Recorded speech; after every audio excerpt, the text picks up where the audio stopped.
هو طالع من تحت رافع اللياقه. دلوقتي احنا زمان ما كناش كده. احنا زمان لما كنا بنطلع ونشوف اللعيبه الكبيره دي ليهم احترامهم.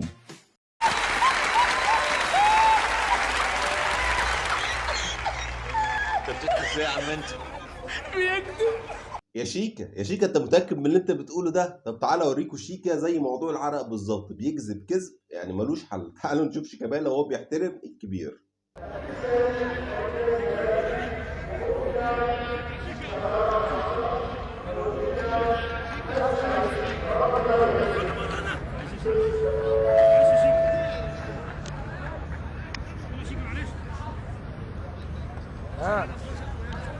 ما تساعدنيش معاك بقى، مشيني بقى. يلا شيكا معلش.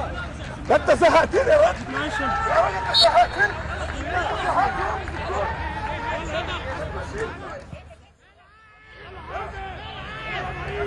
ده كان شيكابالا وهو بيحترم الكبير. ايه رايك في احترام الكبير واحترام مين؟ ده اسطوره نادي الزمالك حسن شحاته مش اي حد. تعالى بقى نكمل كده بقيه الفيديو ونشوف ميدو بيرد عليه بيقول ايه. لو كنا بنحترم الكبير بس يعني عمرنا ما يعني الكبير ده بالنسبه لنا ما خط احمر مش هتوصل لهنا. هيقول لك 1 2 3 هتعمله. انت بتكتب ازاي يا عم انت؟ ده بيكذب يا راجل.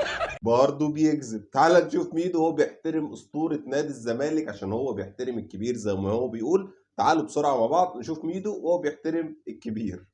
في هذه الأثناء يعني ماذا يقول ميدو ليه؟ يتحدث لحسن شحاتة. إذا كما نرى إذا واضح أن ميدو لا يريد أن يغادر. يعني هذا قرار مدير فني لابد احترامه.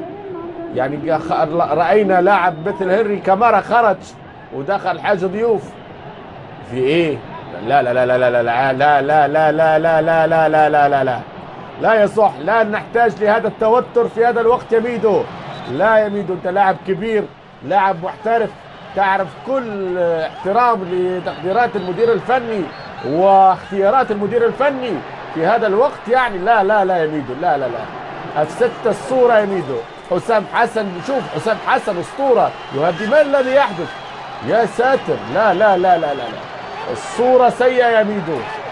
لا لا لا لا لا لا لا لا لا لا لا لا لا. ده باختصار اساطير نادي الزمالك، ودول باختصار الناس اللي في نادي الزمالك، ودول باختصار الناس المتحكمه في نادي الزمالك وبيقدروا يضحكوا على جمهورهم وعلى عقول جمهورهم بالطريقه اللي انتم شايفينها دي. كذب وتدليس الى ابعد الحدود، لدرجه ان احنا موقفين عاصرناهم اصلا وهم بيقولوا اصل احنا بنحترم الاساطير وبنحترم الكبار، وطالعين يدلسوا على الهوا مباشره زي ما انتم شايفين كده، رغم ان هم اكتر اتنين كانوا بيقلوا من اساطيرهم وما بيحترموش حد. يعني ميدو وشيكابالا اكتر اتنين اصلا دماغهم مش فيهم، واكتر اتنين دماغهم كانت مسوحاهم، واكتر اتنين ما ركزوش في الكوره وركزوا في حاجات كتير تانية، واكتر اتنين شتموا الجمهور وشتموا الاساطير بتاعت ناديهم وعملوا بلاوي كتير قوي. منهم الموقفين اللي انا عرضتهم عليكم، ولكن هم عارفين ان جمهورهم بيحبوا الحبتين دول والكلام واي كلام وخلاص في الهجايز زي ما احنا شايفين كده، والجمهور بيصدق وبينسى. يا عم حلو انتوا كنتوا بتحترموا الكبير زي ما انتوا شايفين.